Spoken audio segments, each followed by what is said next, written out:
होगा सबसे बड़ा खुलासा। न्यूज नेशन करेगा सबसे बड़े राज का पर्दाफाश। हिंदू को मुसलमान बनाया, अरबों पैसा कमाया।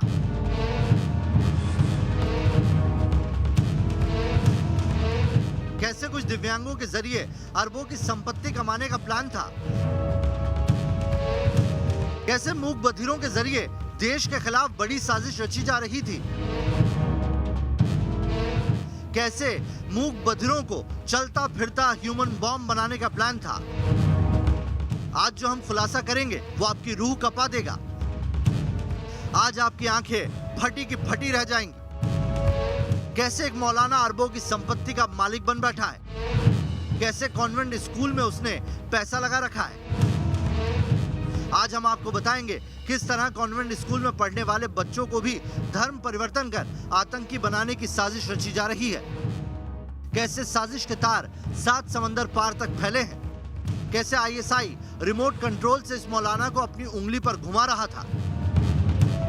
ये मौलाना सिर्फ भारत में ही नहीं बल्कि पूरी दुनिया में हिंदुओं को कन्वर्ट करने में लगा हुआ था।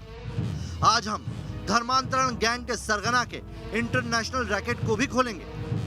आपको बताएंगे इसके साथ कौन कौन जुड़ा हुआ है। इसकी संपत्ति का एक एक राज पर्दाफाश करेंगे। हर जगह हर स्पॉट पर न्यूज नेशन के रिपोर्टर जाएंगे। आप अपनी आंखों से देखेंगे कि देश के खिलाफ कितनी बड़ी साजिश रची जा रही थी। आप बने रहिए न्यूज नेशन के साथ। जी हां, आज इस स्पेशल रिपोर्ट में बात धर्मांतरण के टेरर कनेक्शन की। कन्वर्जन रैकेट पर यूपी एटीएस का एक्शन लगातार जारी है। 14 राज्यों में फैले धर्मांतरण गैंग के हर ठिकाने पर एटीएस के साथ साथ न्यूज नेशन रिपोर्टर्स की भी लगातार नजर बनी हुई है। आज जो हम खुलासा करेंगे वो आपकी रूह कपा देगा। देखिए किस तरीके से एटीएस की गिरफ्त में आया मौलाना मासूम मूक बधिरों के सहारे देश को दहलाने की साजिशें रच रहा था। हजारों नहीं, लाखों नहीं, करोड़ों लोगों तक ये पैगाम पहुंचेगा और लोग जहन्नम की आग से बचकर जन्नत में जाने वाले बन जाएंगे। लेकिन ये कब होगा? जब हम उसके लिए मेहनत करेंगे, कोशिश करेंगे, तन मन धन से उस मिशन में, उस काम में लगेंगे। श्याम प्रताप सिंह गौतम से मोहम्मद उमर बने इस मौलाना की इस तकरीर में जिस मिशन की बात हो रही है वो अगर आप सुनेंगे तो आपकी रूह कांप जाएगी, क्योंकि इसकी तकरीर के पीछे छिपा है देश के खिलाफ सबसे बड़ी साजिश का प्लान। ये वो बच्चे हैं जिन्हें देखकर किसी को भी दया आ जाए, जो ना सुन सकते हैं ना बोल सकते हैं। इन बच्चों को जीते जागते उनका ब्रेन वॉश कर ह्यूमन बॉम्ब बनाने की साजिश रची गई। जी हाँ, सही सुना आपने। अब तक की जांच में जो बातें सामने आई हैं उससे यह खुलासा हुआ है कि नोएडा सेक्टर 117 के डेफ सोसाइटी में पढ़ने वाले मूक बधिर छात्रों को एटीएस की गिरफ्त में आए मौलानाओं ने मानव बम के रूप में इस्तेमाल करने की साजिश रची थी। इतना ही नहीं, इनके जरिए हिंदुस्तान सहित पूरी दुनिया को दहलाने की प्लानिंग थी। एटीएस द्वारा पकड़े गए धर्मांतरण गिरोह पर एक और बड़ा खुलासा हुआ है। धर्मांतरण गिरोह मूक बधिर छात्रों को यूं ही टारगेट नहीं करता था, बल्कि इसके पीछे एक सोची समझी रणनीति होती थी। रणनीति ये होती थी कि इन छात्रों का इस्तेमाल ह्यूमन बॉम्ब के तौर पर करने की साजिश रची गई थी और इन छात्रों को ह्यूमन बॉम्ब बनाकर न सिर्फ भारत बल्कि दुनिया के कई शहरों को भी दहलाने की साजिश थी।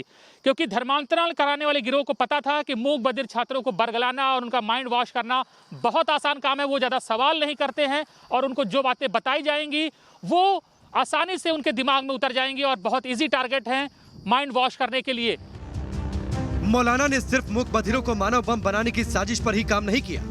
मौलाना ने इसके अलावा अरबों की संपत्ति बनाई। यहाँ एक हिंदू मुसलमान बनता था, मौलाना के खाते में लाखों आ जाते थे। इन पैसों की बदौलत यूपी के कई बड़े शहरों में अरबों का साम्राज्य खड़ा किया। ऐसा साम्राज्य जिसे देखकर आपकी आंखें फटी की फटी रह जाए। धर्मांतरण गैंग के सरगना मौलाना उमर गौतम की अकेले गाजियाबाद में कई संपत्तियां हैं। मौलाना के एक इंग्लिश मीडियम स्कूल में भी मोटी फंडिंग करने की बात सामने आई है। विदेशों से फंडिंग होती थी, ये बात भी क्लियर हो चुकी है। पाकिस्तान की बदनाम एजेंसी आईएसआई फंडिंग करती थी, गल्फ कंट्रीज से फंडिंग होती थी और साजिश यही थी कि इन बच्चों को धर्मांतरण करके, इनका माइंड वॉश करके इन्हें ह्यूमन बॉम्ब के रूप में इस्तेमाल किया जाए और फिर देश दुनिया के अलग अलग शहरों को दहलाया जाए। लेकिन एटीएस ने समय रहते ही खुलासा कर दिया इस बड़े गैंग का और एक के बाद एक इनकी साजिशों से पर्दे भी उठते जा रहे हैं। जो मौलाना कुछ नहीं करता, जो सिर्फ तकरीर करता है। अल्हम्दुलिल्लाह मैंने खुद उनसे कहा कि I want to become a Muslim, मैं मुस्लिम बनना चाहता हूँ। तो अल्लाह तबारक ताला ने मुझे इस्लाम की दौलत दी और मैंने अपना नाम श्याम प्रताप सिंह गौतम से मोहम्मद उमर रखा।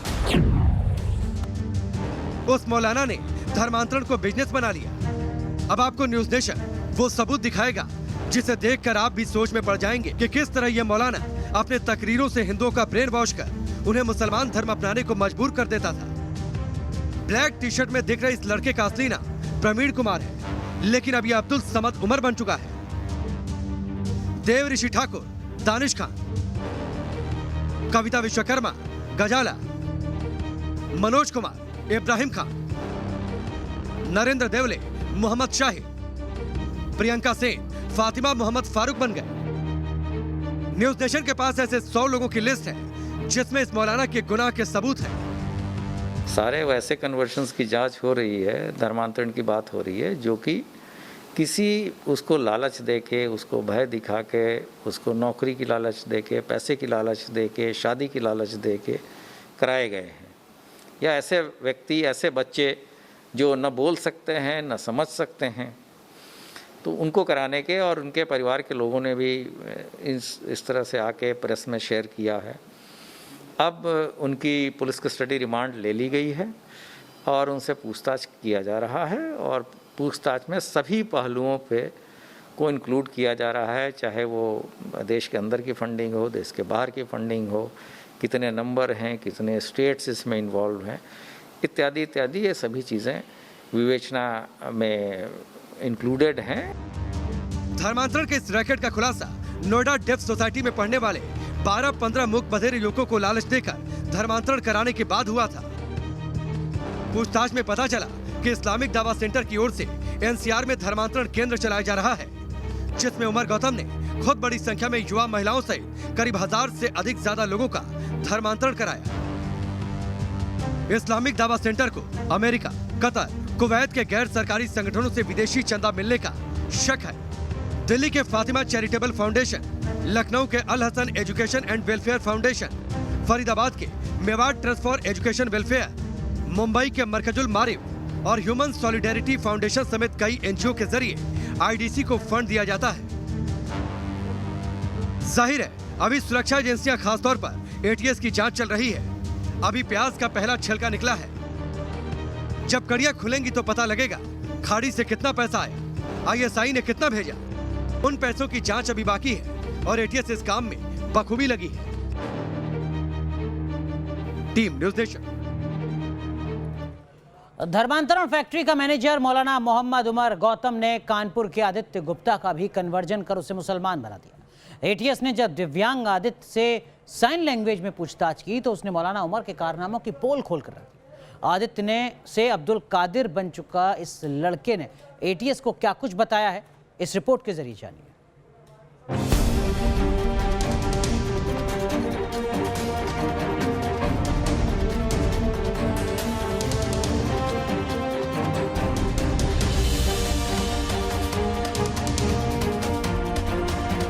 ये कानपुर में रहने वाला आदित्य गुप्ता है। आदित्य बोल सुन नहीं सकता। ये नोएडा के उसी डेफ सोसाइटी के हॉस्टल में रहता था जहां से 18 बच्चों के धर्मांतरण की बात सामने आई है। साइन लैंग्वेज में आदित्य बता रहा है कि वो भी मोहम्मद उमर गौतम के सीधे संपर्क में था। मोहम्मद उमर ने इसे आदित्य गुप्ता से अब्दुल बना दिया। यही नहीं, इस्लाम कबूल कराने के बाद 2000 रुपए में आदित्य का खतना करा दिया गया। ये आदित्य का फर्जी कन्वर्जन सर्टिफिकेट है। देखिए, इसमें कन्वर्जन से पहले इसका नाम आदित्य गुप्ता था और कन्वर्जन के बाद इसे अब्दुल कादिर बना दिया गया। आदित्य अब इस्लाम की ही बातें करता है। इसके लिए कुछ भी कर गुजरने का दावा कर रहा है और अभी भी केरल जाने की जिद पर अड़ा है। दरअसल मंगलवार को यूपी एटीएस के लखनऊ, कानपुर और नोएडा यूनिट के कई ऑफिसर्स ने सांकेतिक भाषा के एक्सपर्ट्स के साथ मिलकर आदित्य से कई घंटे उसके घर पर पूछताछ की। इस पूछताछ के दौरान ही आदित्य से अब्दुल बने लड़के ने अपने इरादे जाहिर किए। पूछताछ में ही खुलासा हुआ कि धर्मांतरण गैंग के तार डेफ एसोसिएशन दिल्ली से भी जुड़े हुए हैं, जहां पर आदित्य को ले जाया गया था और उसे वहां पर शादी, नौकरी और पैसे का लालच दिया गया था। एटीएस ने एक्सपर्ट की मदद से 3 घंटे तक आदित्य से पूछताछ की।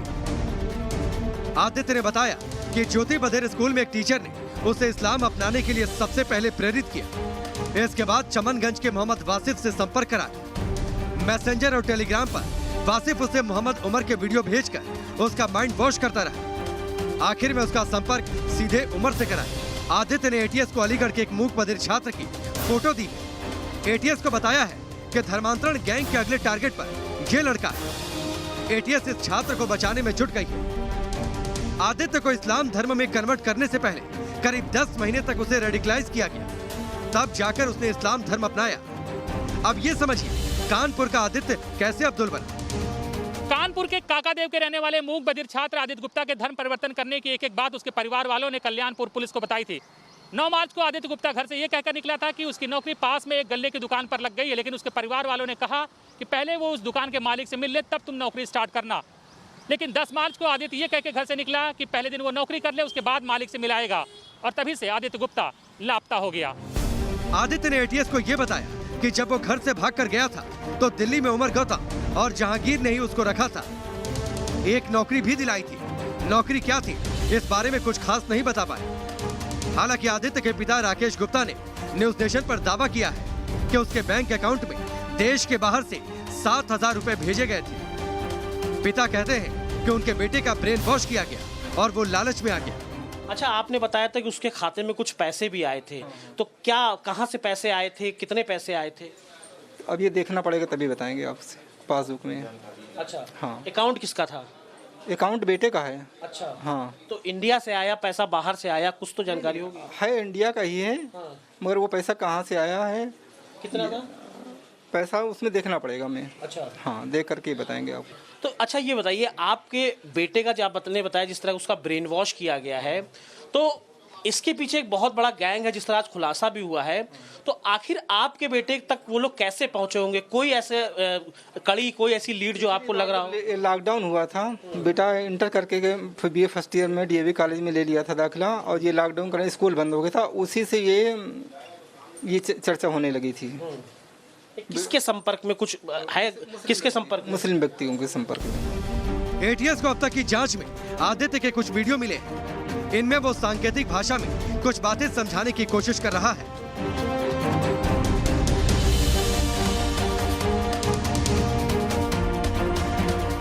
इस्लाम से जुड़ी किताबें आदित्य के पास से मिली।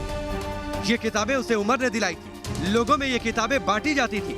एटीएस ने इन किताबों और आदित्य के मोबाइल को आगे की जांच के लिए जब्त कर लिया है। आदित्य से पूछताछ में एटीएस को आशंका है कि किसी आतंकी संगठन से भी उमर के तार जुड़े हो सकते हैं। एटीएस और मिलिट्री इंटेलिजेंस ने इसे लेकर जांच शुरू कर दी है। Team news nation.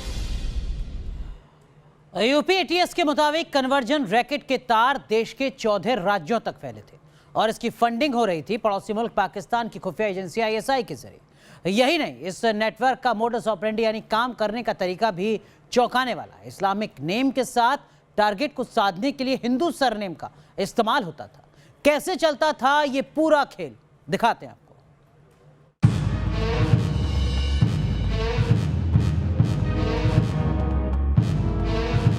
Mohammad Umar Gautam महज एक हिंदू मोहरा था जिसके जरिए लाखों हिंदुओं को मुसलमान बनाने की साजिश थी, या फिर पूरे धर्मांतरण गिरोह का मास्टरमाइंड। इसकी पड़ताल जांच एजेंसियां कर रही हैं, लेकिन इस बीच ये खुलासा हुआ है कि मोहम्मद उमर गौतम को इसके नेटवर्क में लोग कन्वर्जन के खलीफा के नाम से जानते थे, मतलब धर्म परिवर्तन कराने वाला सबसे बड़ा नेता। धर्मांतरण के जिस रैकेट का खुलासा उत्तर प्रदेश एटीएस ने किया है, उसकी जांच में बात सामने आई है कि धर्मांतरण के एवज में पैसा देने, शादी कराने और नौकरी दिलाने का झांसा और लालच दिया जाता था, और इसके लिए मोटी रकम भी खर्च की जाती थी और बड़े लेवल पर फंडिंग हुई है। और अब इसकी जांच प्रवर्तन निदेशालय कर सकता है, क्योंकि जांच में बात सामने आई है कि पाकिस्तान की खुफिया एजेंसी आईएसआई ने इस काम के लिए बड़ी फंडिंग की है। इसके अलावा विदेशों से भी भारी मात्रा में पैसा मनी लॉन्ड्रिंग होकर भारत आया हो सकता है।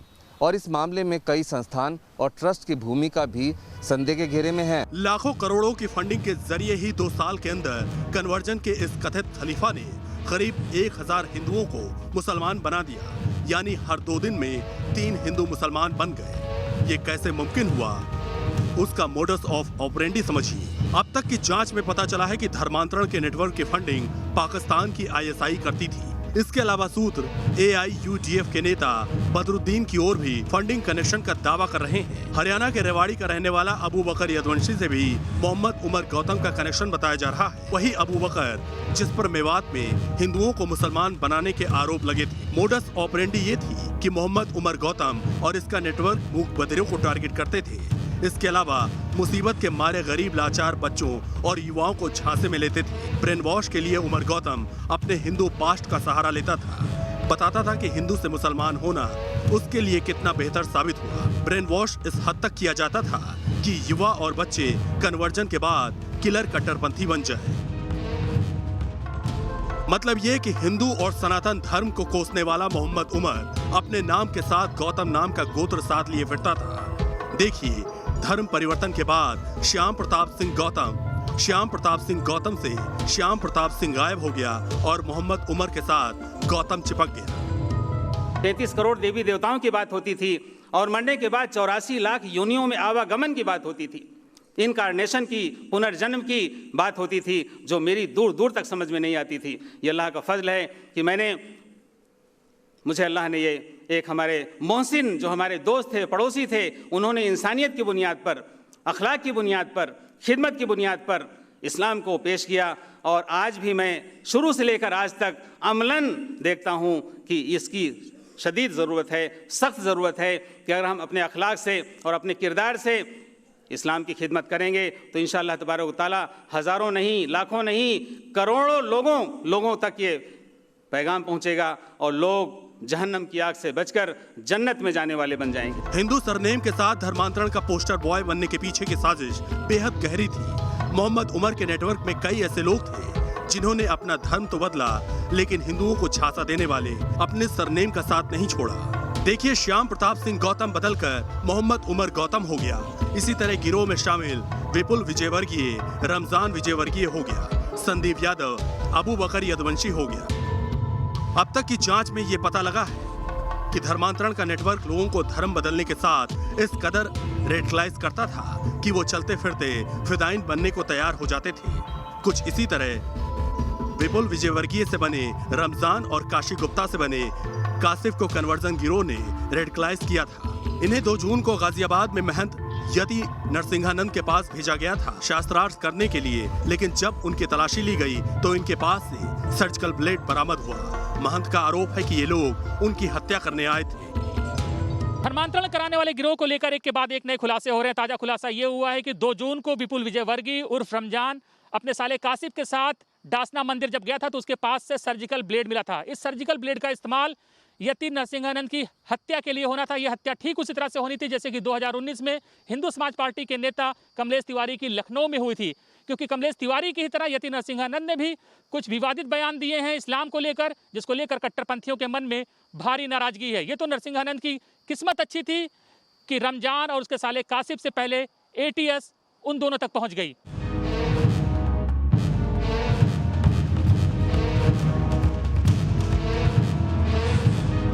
धर्म परिवर्तन के बाद भी अपनी पुरानी पहचान बनाए रखना क्या महज इत्तेफाक है?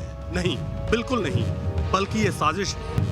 उमर गौतम, जहांगीर आलम, अबू बकर, बदरुद्दीन अजमल और पाकिस्तान की खुफिया एजेंसी ISI इस कहानी के वो मेन किरदार हैं जिनकी सरपरस्ती में धर्मांतरण जैसे साजिश रचे जाने की बातें सामने आ रही हैं। इनके निशाने पर मूक बधिर गुर्बत में जीने वाले गरीब तबके के लोग थे। वहीं धर्म बदलने के बावजूद खुद को अपनी पुरानी हिंदू वाली पहचान के आवरण से ढके रहना इसकी मॉडी ऑपरेंडी का हिस्सा रहा। सूत्रों के हवाले से ये जानकारी भी सामने आई है कि जमीयते उलेमा हिंद की असम यूनिट में उमर गौतम बतौर निदेशक के तौर पर शामिल है।